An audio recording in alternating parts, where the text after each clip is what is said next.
Welcome to Talk on the Pod, the podcast where we delve into the remarkable journey of the Takim Foundation's community, who are showcasing the best of the Arab world and paving the way for a brighter future. I'm your host, Andrea. Today, I'm thrilled to introduce our guest, Najla Said. Najla is an accomplished actor, playwright, and author whose work beautifully explores themes of identity, culture, and belonging. As the daughter of the renowned scholar Edward Said, Najla brings a unique perspective to her work. Her memoir, Looking for Palestine, offers an intimate look at growing up Arab American in New York, and her work continues to inspire and resonate with audiences. By sharing her story and the stories of her community, she shows us the importance of reclaiming cultural narratives, fostering empathy, and using art as a tool to bridge divides. Ultimately, it's about finding connection in our shared humanity, regardless of background, and honoring the complexity of the identities we carry. I'm so excited to have her with us today. Najla, it's so wonderful to have you here with us today. Thank you. Thank you for having me. It's great to be here. Welcome to Talk on the Pod. We're in New York, with what feels like a Zen Yeah, I know. garden in the middle of the city. It's quite beautiful, actually.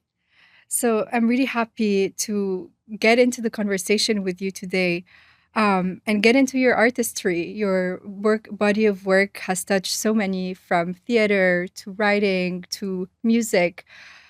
To start, can you share with us a bit more about your journey as an artist and maybe how your creative work began to take shape? Yeah. I so when I was a kid, I was very shy, but I was very creative. And my parents noticed this and they sent me to theater classes when I was about 8. And so for my whole childhood and through high school and college, theater was always my sort of extracurricular thing. And when I first went to theater class when I was 8, I wouldn't talk. And then he put me on stage and made me, no, he gave me the like lead character in the little play we were doing. And I just came alive. And I suddenly found this place that felt safe for me. And so I always did theater my whole life. And then I went to college. I went to Princeton, and as you probably know, come from a family where education is of the utmost importance. So I did everything right and went to good schools. And when I graduated, um, I was thinking about continuing studying, but I thought, well, why don't I just try being an actress for a year? It would be a year of my life. I could try it, say I tried it, and if it didn't work out, I would quit. And my parents were very okay with that. My father was more okay with that than my mother. So I did it, and I went. I started working, in a retail store and taking class and studying. Um, and then a year turned into more years. Um, and so and then very shortly after I finished all my training, I started acting. And when I first started acting, I was just conceived as a white person, but because when I started acting, diversity was not Mm-hmm. a thing. You had to try to be as white as you could, basically, unless you were actually Black or Latino or something else. But there wasn't really room for minorities. So um, I was just trying to make it as an actor doing plays. And then 9/11 happened. I was about 27.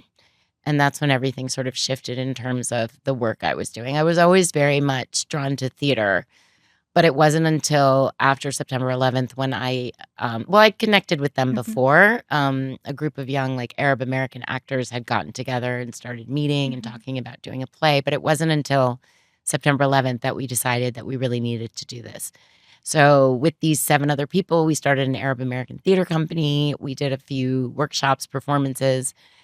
And then all of a sudden, I found myself writing a play about my own experience being Arab in America. And then I worked on that for years, performed that off Broadway. It was called Palestine, um, in 2010. And then I turned that into a memoir. And so, kind of by happenstance and circumstance, the trajectory of my career has turned more into exploring my own identity and my own place in the world. In part because as an actor, you do have to make your own work, but also because it seems very important, particularly now. So, And there is definitely that balance being pulled between, your own personal discovery through your art, but also kind of transmitting this message as Yes. well. I did want to touch upon your memoir on looking for Palestine, Hmm. in which you talk about this journey of belonging and exploring those complex relationships between, your identity, your roots, and your culture. And I want to pull a quote from your memoir. I am not a stranger to the complexities of being Arab and American, of feeling that I don't belong to either world completely, but that's where the power lies. Can you share maybe a bit more about what inspired you truly to share that story and what that journey meant over the years through your work, through yourself, through your becoming? Well, I think that particularly during the time where I grew up, which was the 70s, 80s, and Mhm. 90s, there was a civil war in Lebanon for most of my childhood, and that's where my mom was from. So I was constantly sort of battling um, what I conceived as this wonderful place, Lebanon, where my family was, where everything was. I mean, yes, there was a war, but you almost didn't know it half the Mhm. time because of how warm and wonderful everything was there and how incredible the culture and the people were. And then living here and, despite my father writing books about exactly this, I was completely, in many ways, sold on the lies they tell here about Mm. our culture. So, on the one hand, feeling like, is that true what they say about us? But on the other hand, knowing that it wasn't true and wanting to somehow be able to show people what my culture was really about and what it was really like. I think this is something that so many of us deal with because so many of us are scattered across the world in a diaspora situation. But, I always felt when I was in Lebanon, I'm not Lebanese enough. And when I'm here, I'm not um, American enough. Mhm. So I think that's a very common situation that people find themselves in. But I think for me, what was, as I said, the only way to sort of resolve it is to find something in the in between, whether it's a way to connect to other people Mhm. or, um, I don't know, anything like that, where you can. I don't love the word bridge, but in Mhm. certain ways you can bridge cultural misunderstandings and in a way that's different from politics or um, that Leaning kind to of. the soft Yeah. powers. Yeah, Yeah. exactly, exactly. And how has it been leading through arts and more specifically storytelling when it comes to truly understanding not only your roots and your culture, but having that dialogue? I think it comes from a point of understanding. Yeah. It's sometimes when that comes with the facade of like flash news, breaking news, political discourse. Mhm. There's a big, wall between Yep. people. And I feel like that wall sometimes comes down through the arts, the storytelling, the music, the culture, where things are not that serious anymore. Right. So, can you maybe share through telling that story, adapting it through a play, what that really did to you in terms of Yeah. expression? Well, I think it's also, I mean, as this is not why I do theater, but in certain ways, this particular play and this Mhm. work was um, almost a form of therapy, but not in the way Mhm. that, I think I didn't write this book and this play and decide that my parents were horrible parents. Mhm. I decided, wow, given what they'd been through and Yeah. what they had um, endured and experienced in their lives being Palestinian and Lebanese, both in America and abroad, Mhm. I was sort of amazed at how they raised me and how well they raised me. So, and in the book and in the play, I find that I find myself when I let my parents' culture back in. And Mhm. so I write about having an eating disorder, being anorexic, and in many ways how that was a rejection of my culture because so much of Arab culture is about eating Mhm. and accepting food, really. I mean, whether you eat it or not, people are going to feed you. Yeah. Um, and when I was able to sort of re-embrace that, I found somewhere where I could live with both of the two things. So it was very therapeutic in a sense. Um, but I also felt like I was, after I wrote the book and the play, there are young women who've come up to me who have talked about their own experiences and felt like they felt less alone, which was Mhm. honestly for me the thing that I wanted to do the most because as a kid, I didn't really have anything to look at, Yeah. any models of Arab or Arab American that I related to strongly. And I would love to pull a contrast between where we are and the environment where you grew up, because in a lot of ways, patterns are repeating Yes. themselves. Yes. And, you grew up in a New York pre and post 9/11 that was not as mediatized as it is today in terms of, Absolutely. how loud things are, how quick and fast news travel, and easy access to Yes. knowledge and information. Um, what would you say, comparing to like small Najla who's growing up in New York, who's learning about her culture and who's learning about all those things versus how things would be different if you grew up in the environment today as it is? Well, it's interesting. I mean, I can look to my niece and nephew Yeah. who are in a separate generation, and I think it's easier for them to be proud. I mean, I grew up in a time where assimilation was the order of the day, and everyone was trying to assimilate. And I had white skin, Mhm. and we were Christian, so I thought, well, this will be easy. I'll just be a white Christian person, but Yeah. it doesn't always work. And so I think, you know, growing up, I was afraid to be Arab. I was afraid to say it. I didn't want my parents speaking Arabic. I was uncomfortable.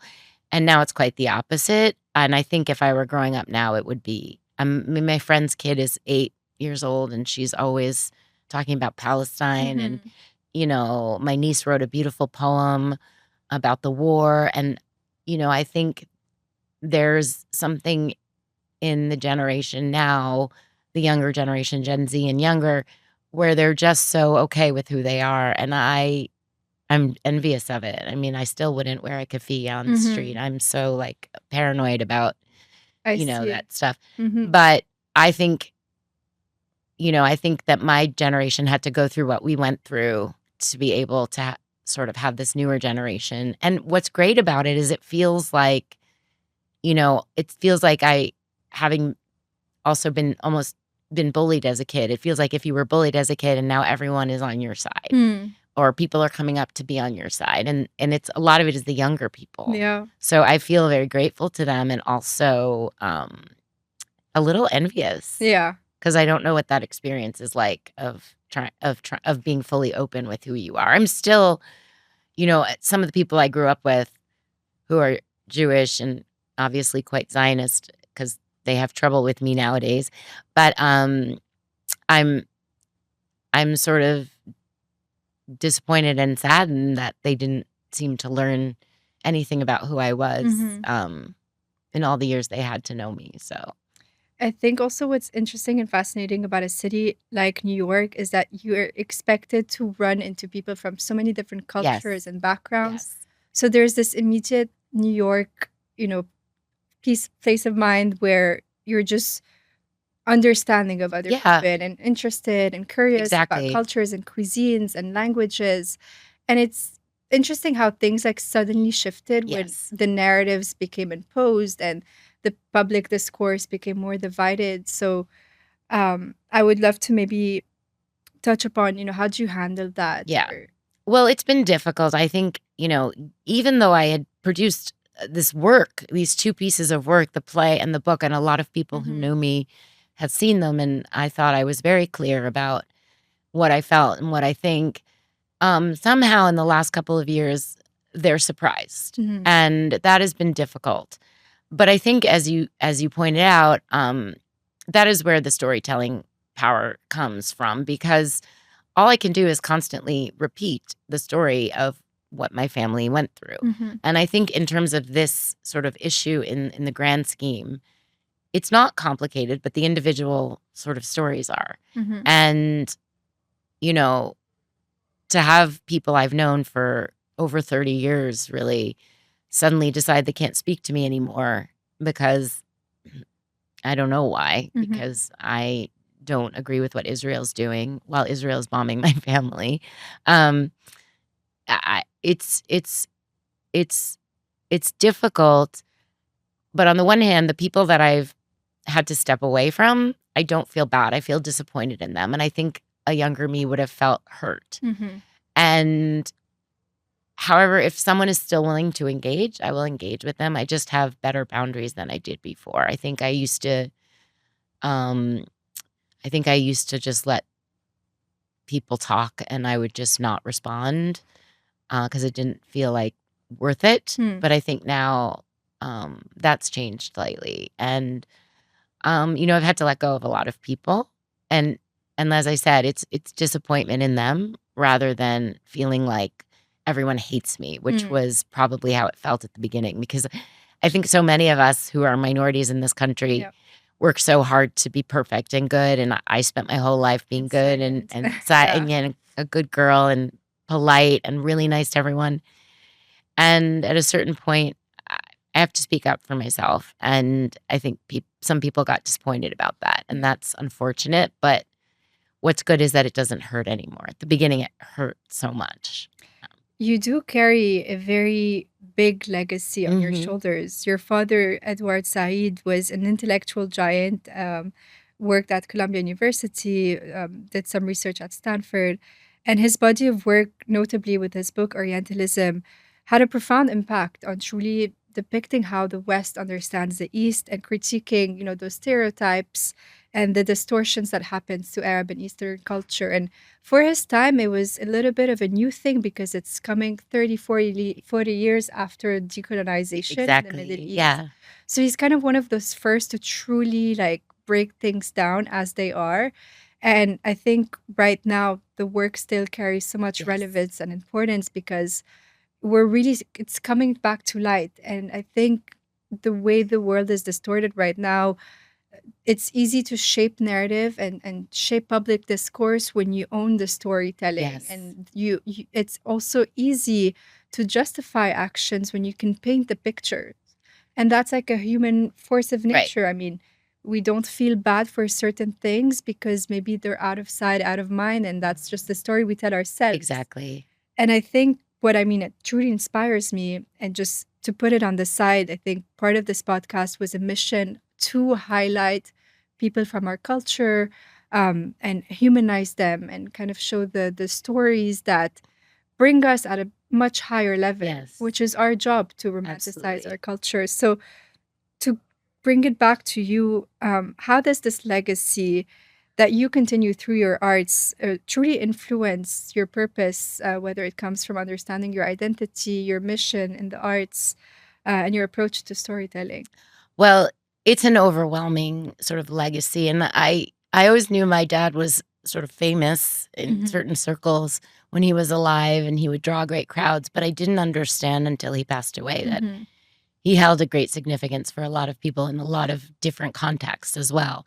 Um, and at first, when he first passed away, I remember 2 weeks later, or less than 2 weeks later, I had to sort of do some sort of interview where they were pressing me on his work. And I Mm. got very scared because I thought, I'm not an expert. I'm his daughter. Yeah. If your father's a doctor, they don't expect you to like come in and do surgery. So, um, but as I slowly kept being asked the same questions, I realized that I had absorbed most of what he had written about and talked about and lectured about for his whole life. Hmm. And I did understand it. And so that's why I sort of went out of my way to find my own voice in my own sort of medium, which would be theater, which was the world I knew, to bring the same, in my play, in the book, I approach a lot of the stereotypes, but in a more certainly casual, because I'm a more Hmm. casual person, a more American way. Yeah. He was a literary critic and a scholar, and I am not. And I also use humor in a way, and also laugh at myself. Mm. And I did that on purpose because I wanted the people reading the book to not feel insecure or ashamed that they didn't know this stuff. Hmm. And I wanted them to come with me on the journey of learning it. Um, so I think whether I wanted to carry on this legacy or not, I have. And I think it's important because of what you said in terms of the narrative, which Hmm. is there's still incorrect narratives about my father and my family out there. And that is something that you cannot, especially when the person's passed away, Yeah. it makes you want to really defend them. So And I also think there's a lot to be learned from it going forward. I think social media has been amazing and the activism has been amazing and the grassroots stuff has been amazing. But I think going forward, we need to understand more complex ideas and how we're going to, if and when this all ends, how we're going to move forward. And so I think his books are also very much still relevant on their own. But yes, it's overwhelming. I will say that. They're very timeless. I'm very curious about the relationship you had with him growing up. Maybe, a personal lesson or piece of advice he shared with you, something for you to carry forward. Well, my father he was a wonderful dad. He was really sweet. Like many fathers of that generation, I can't say he was always, I'm not sure he changed my diapers or anything, but he certainly was a wonderful, caring, and doting father who, despite himself, maybe was really great with children. What he was remarkable at doing was being optimistic. And despite everything, I mean, at the end of his life, for 12 years, he was fighting leukemia and still writing book after book after book. But he always used to say, you have to just press on. You have to press on. Just keep going. And the other thing, which I have as a little signature on my email, which my mother doesn't like, but I think it's wonderful. He says, life in general is pretty awful, but in particular may be made okay. And that is what I want for you. And I'm sure it will work out. And what I love about that is it's very much like one of his favorite quotes is Gramsci, pessimism of the intellect, optimism of the will. And I feel like that little nonsense that he wrote me on that letter is kind of that thing, life is hard. It's not all great. I mean, what's happening in the world in general is awful, but you can make it okay for yourself and also mostly for other people. And he would always stress that we were part of a people and not just individuals, which is probably more of an American way of looking at things. But it was always very important to him that he knew that we were part of a people and a culture. Which is pretty big. I think definitely this side of the world is a pretty individualistic society. Yes, very much. Everyone comes from a corner of the world and just tries to make up something new and find, more modern ways to create communities. But I would also love to maybe highlight that the beauty of our part of the world. Right. I think nation states is a pretty new concept Very that much has so. been drawn up by what people thought made sense. But, before that, you had thousands and thousands of years of tribes and communities and exchange and trade routes. I mean, I found out last week that my great grandfather comes from like this lineage of merchants from the Silk Roads, and they would like set up shop and sell their stuff and like get on their camels and keep going. And that's kind of what we come from. Right. And it creates this sort of multiculturalism that we see in our society, multilingual.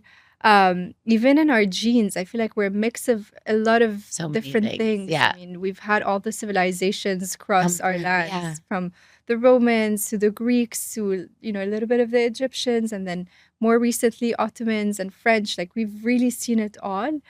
And I feel like it draws a lot of this kaleidoscope of person that we are. Exactly. And I think it's funny because when people, my father's mother, so my father's Palestinian, but his mother was actually half Lebanese. And even her other side that was Palestinian was from so far north in Palestine that what's the difference, Lebanon, Palestine.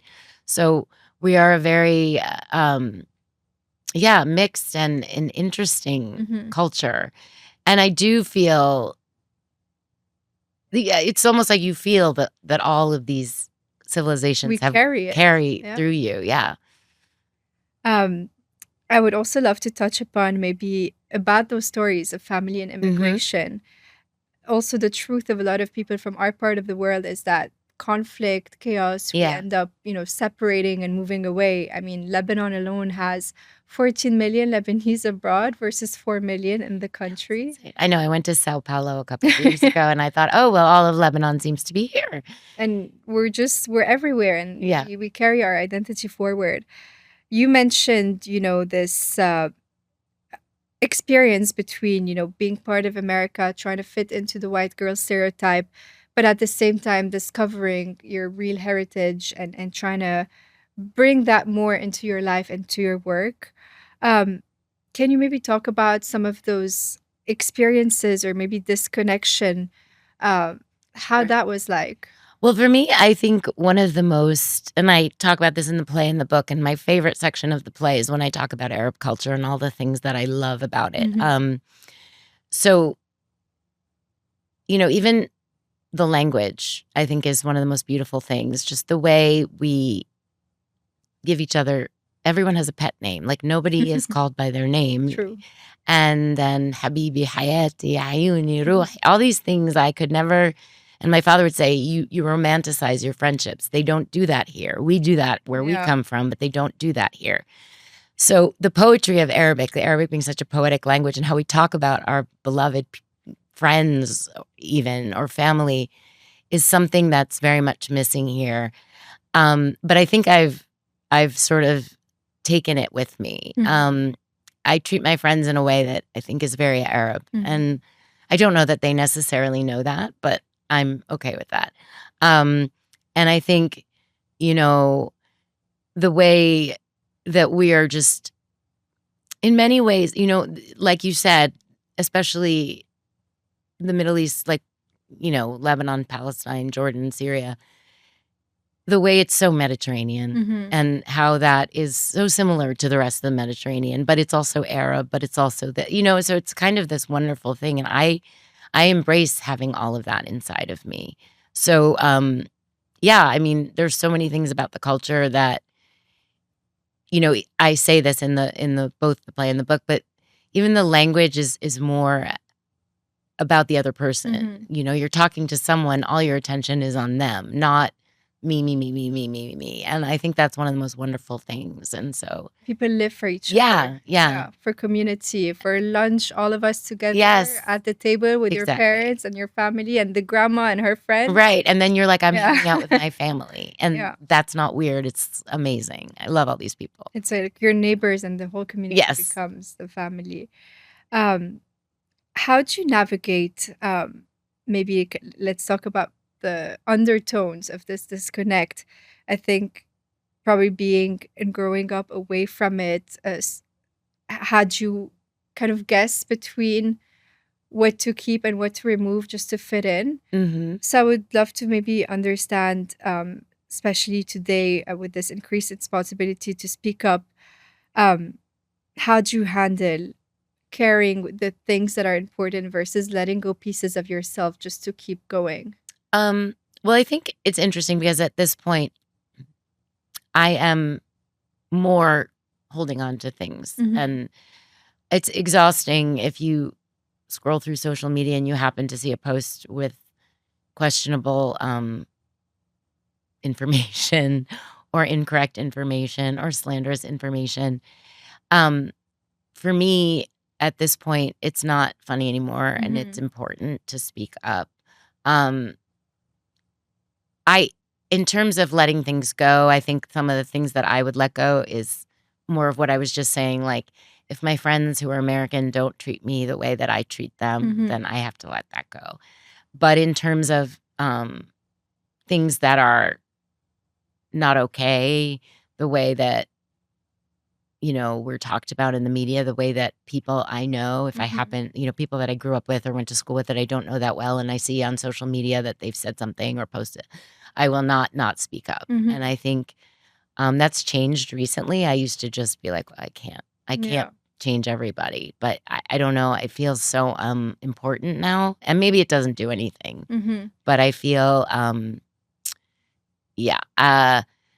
There are certain things about the culture that you know, certain manners and things like things that you're not supposed to do and Hmm. say that I can get rid of too, I think. Would you feel or hope for people to get out of your work of arts and the messages that you're trying to communicate as well? What do I hope? Yeah. That it seems redundant and silly now, but that we're human Hmm. and that, you know, I'm not sure what it is about America. Someone today said they just went to Poland And another person said, "You went to Poland?" As if it's, Yeah. still the Soviet Union. And the person was like, "Yeah, I went to Poland. It's a really nice country. It's in Europe and I had really good food." And the person just kept being like, "How?"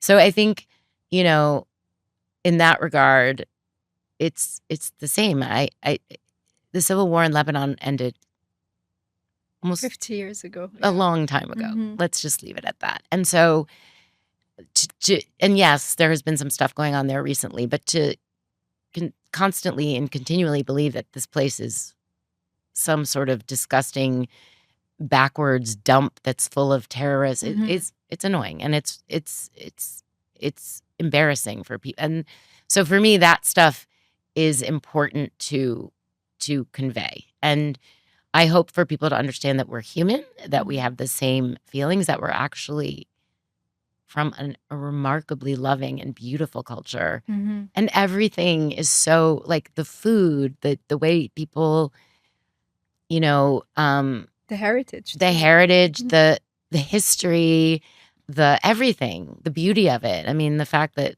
it's probably the most beautiful region in the world is not nothing. It's kind of amazing, and I'm very proud to be from there. It is a pride, and it's something that I try to carry through as Yeah. well. I think it's an honor for me Yeah, to exactly. be from that part of the world. I was thinking about that more. We're from.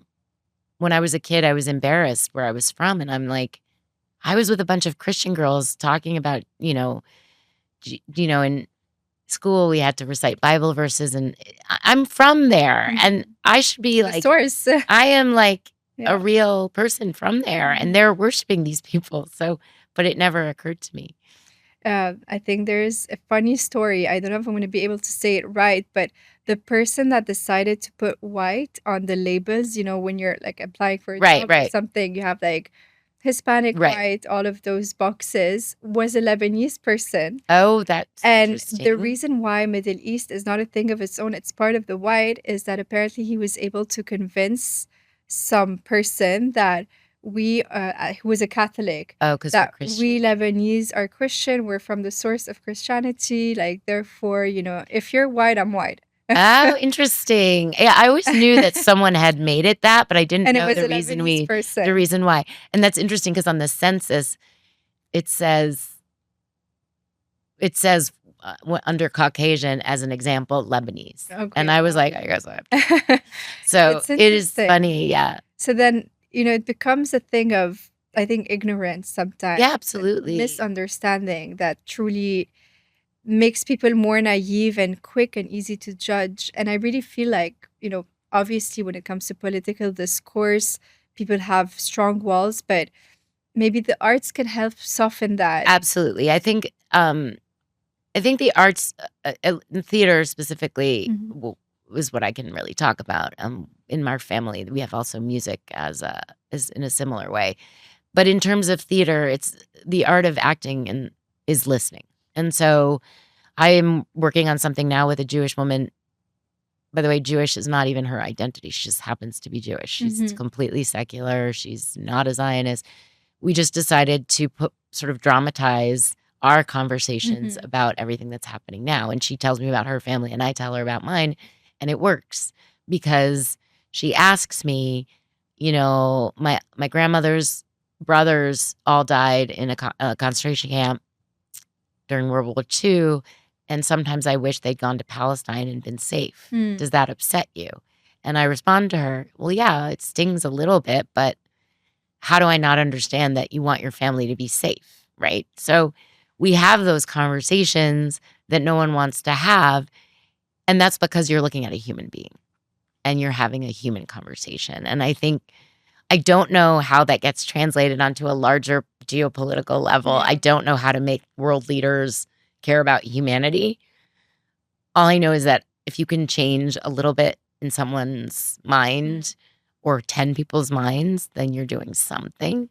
I don't know that I've changed the world, but I do know that I've changed certain people's opinions just by knowing me or you. I mean, that's part of it. It's just being a person. And exchanging. Yeah. So that kind of reminds me, they're making it for someone, but on the back of someone else.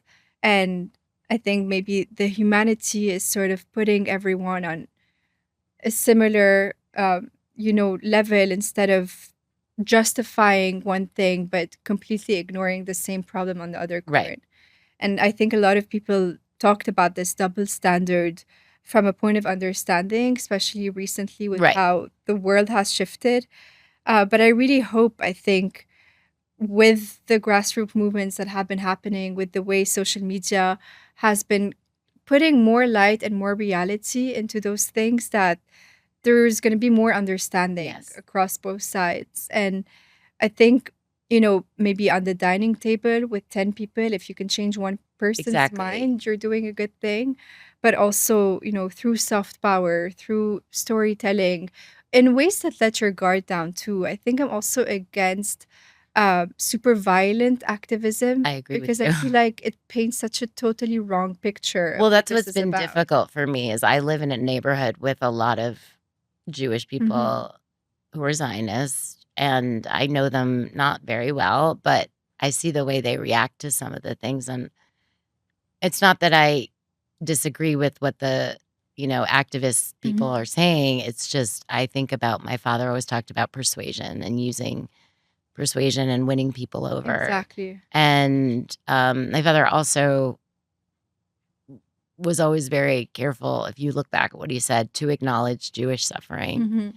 every time he spoke about Palestinian suffering. Because, I mean, maybe not so much anymore, but that was what he had to do to Back get then, people to listen to him. And because it was still fresh back then. yes, Yeah. and I think now people look back and some people have said to me, he did that too much. And I'm like, you weren't alive then in Mm. 1984. You don't Yeah. know what it was like and how you had to. But I think there's also something to the art of persuasion. And I think presenting yourself as a human who's saying, like, I understand the other side, but this is our story. Someone needs to rise above. Yeah. Yes. Yeah. And it's hard when I think both sides have had their equal points of pain, Right. maybe at different times, and that's being used to justify Right. different things. But that's mainly why we keep going in the Yep. circle, in my opinion, because someone who is going to have to look the other person in the eye, acknowledge, Mm-hmm. but that's going to have to be mutual understanding Right. as well. And I think this is what they teach us in kindergarten Yeah, exactly. I mean, with our I always friends. tell the story of my dad when my brother and I used to fight. He would bring us together and he would make me tell what I thought happened, and then my brother say what he thought happened, and then we had to listen to each other Yeah. and agree that Come we to yeah, and terms. I mean that's also how he saw Palestine and Israel, Mhm. so it's not that complicated. And, as cliche as this might be, but Gandhi said it well, an eye for an eye will make the whole world Blind, blind. And yes, if we're just, going to keep at this until the demise of the whole world, I I agree with think that. the world is a pretty dark place today. Mhm. And I think similar to the patterns of world wars, I mean, it started with one assassination and it Yep, became a global thing. I feel like we're on the way, seeing the patterns picking up left and right right. and just turning to violence and turning into just like showing who the bigger fish is. Yeah, And I don't know, I feel like we've learned enough at this it's point. interesting. I don't know if it's a human nature thing or a male thing or whatever, but it's the Yeah. idea that war is something that has to happen at all to me is just I I don't Speaking of a male thing, yes. in 2010, you were named one of the 40 feminists over 40 by the feminist press. How does your feminism inform the roles that you play, the stories you tell, the person that you are, especially when it comes to an Arab American woman as well? And I think maybe we could segue that into, what if a woman led the world? Right. Would we be where we are today? Well, I actually come from an incredible line of women. My mother's mother, who was Lebanese, ran an all girls school in Lebanon, and it was the only secular national school. She stopped them from learning in French and made them learn Arabic. Um, and she also came to America at some point to study in Michigan. She taught in Iraq. And then when she was running the school in Lebanon, she was very outspoken about Palestine. Um, so my mother was raised by this woman, and I was raised by my mother to be a very strong woman. And it actually fits in perfectly to what you were asking me about theater, one of the hardest things about being an actor, whether theater or film and TV, and we all have to do film and TV to make money, is if you are going to play an Arab woman, you will have a hijab on. And there is no question about that. So I find that annoying, not because I have issues with hijabs. It's not. And if I did, it doesn't pertain to this situation. But because I don't understand why there needs to be that indicator, partly because we're not all Muslim. What is it? All of these things are supposed to help tell a story. If her belief in Islam is not part of the story, then it doesn't matter. And so every time I've had a job like that, I ask, why does she wear a hijab? And 9 times out of 10, they don't know. Wow. And so to me, portraying Arab women as real women is important. And if I take a job, okay, the girl, she wears a hijab, she's Muslim, she's from Syria, whatever it is. Okay, then I am a real person making this a real human. It stops being a caricature because at least I'm doing it. But it's difficult. And I think particularly with Arab women, it's, not just my grandmother, but there are so many women I've known in the Middle East and outside of who are incredibly accomplished women who independent and very independent. My mother came here in her 20s? 20s by herself. And she got an MBA. And I mean, this is not what you think of Arab women. So I think to me, it's important that I, in my work, portray real women. And even if I don't have that much, as I said, control over what is being written, or I can at least do my part to make it a real human.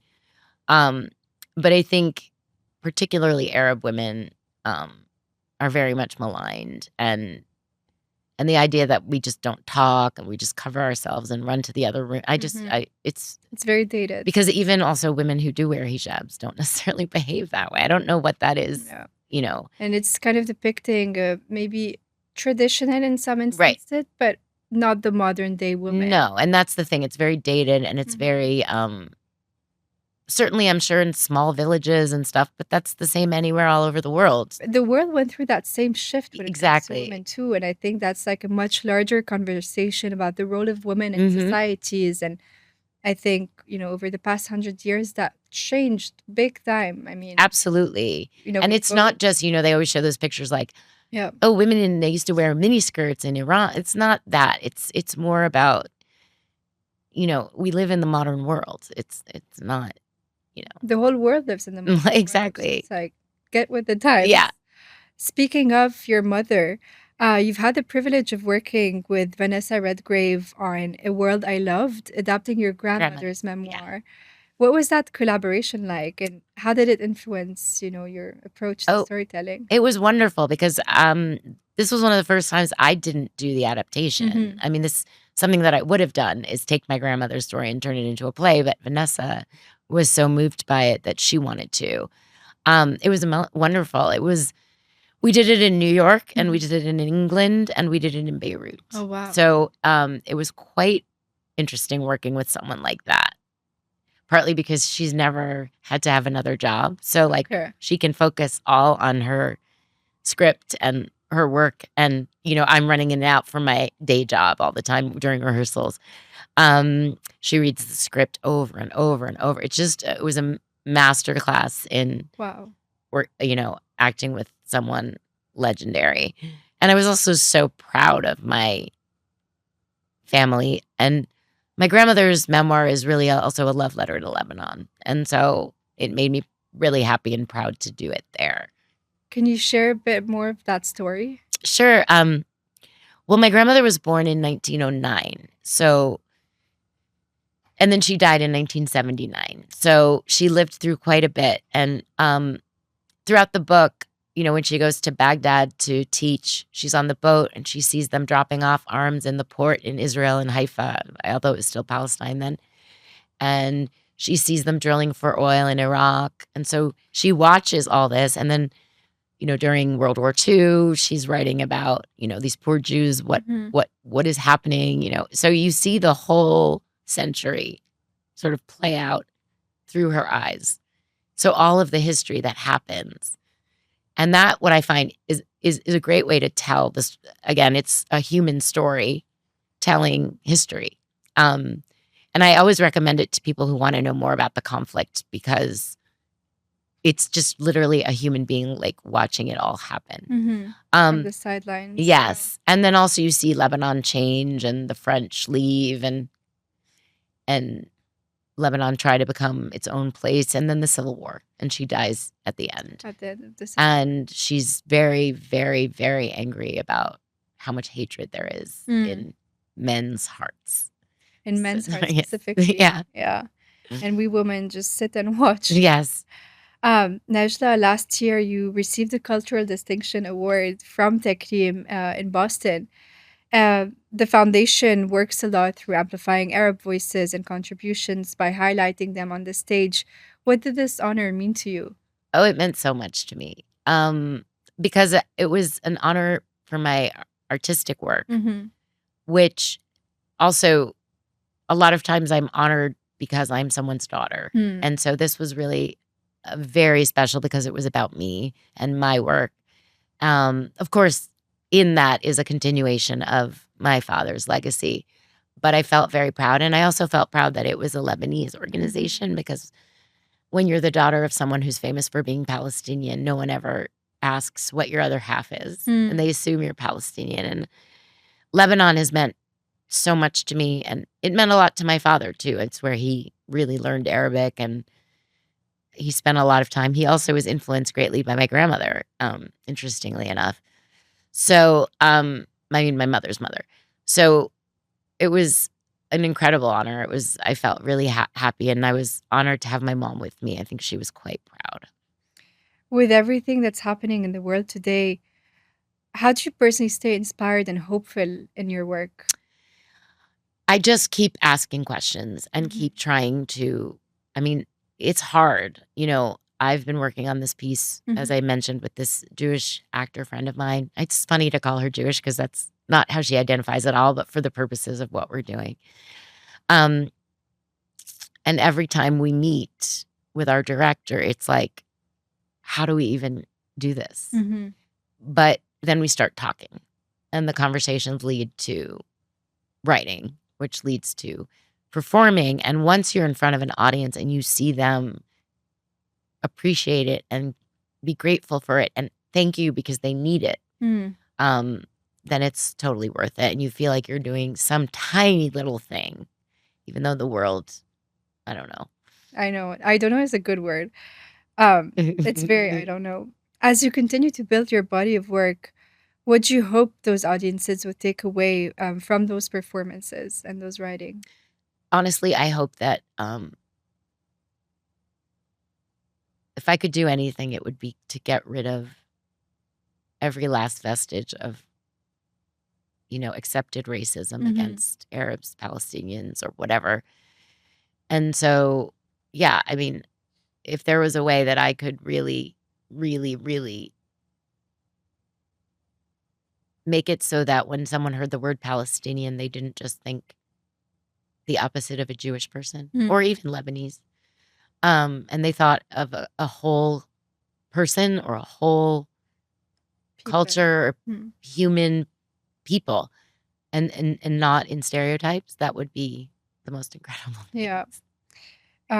As a point of reflection or legacy you would like to leave to the generation that's to come, that are really taking up a big fight right now in terms of also helping reshape those narratives, what words of advice would you want to give to them? Well, I would first thank them, but I think the words of advice I would give would be to stay human, and remember that at the end of the day, you have to face other people eye to eye and find a solution. So I think anger is justified, and anger is energy, and anger is great, but I hope that we can move forward constructively without dehumanizing anyone else too much. Are there any themes or projects in specific that you are excited to explore some more in your work? Well, yes, this piece that I'm working on with this friend of mine. I'm really excited to work on it because what happens is she'll say something and then I get to counter her. Mm. And she's a wonderful listener. So hopefully through this piece, I will get more of my own thoughts out there in a context that feels safe to me. Najla, I would love to end this with a rapid fire round Okay. where you can answer in a word or a sentence. What is one piece of advice that your father gave you that you still carry with you today? I think I already said it, but press on. Just press on. If you could perform in any city in the world, where would it be? London. What is a book that has changed your life? Ooh, a book that is just so many books have changed my life. I'm going to say Jane Eyre. Mm-hmm. Love that. Who's an artist of any form that has inspired you the most? The most. Ooh. The most. I'll tell you someone who's inspired me recently to make it easier. Yeah. I did a play a few months ago with an actor from Palestine, Mm-hmm. from Haifa. He's Palestinian but Israeli citizen, and he inspired me amazingly. His name is Khalifa Natour. He's in some films. He inspired me greatly. I love that. What is a cultural tradition or a practice that you try to maintain to stay connected to your culture and your roots? I have lunch with my mother every Sunday. Oh, I love that. Any food in particular that you guys like to try out? Well, no, she just makes everything. Tabbouleh, hummus.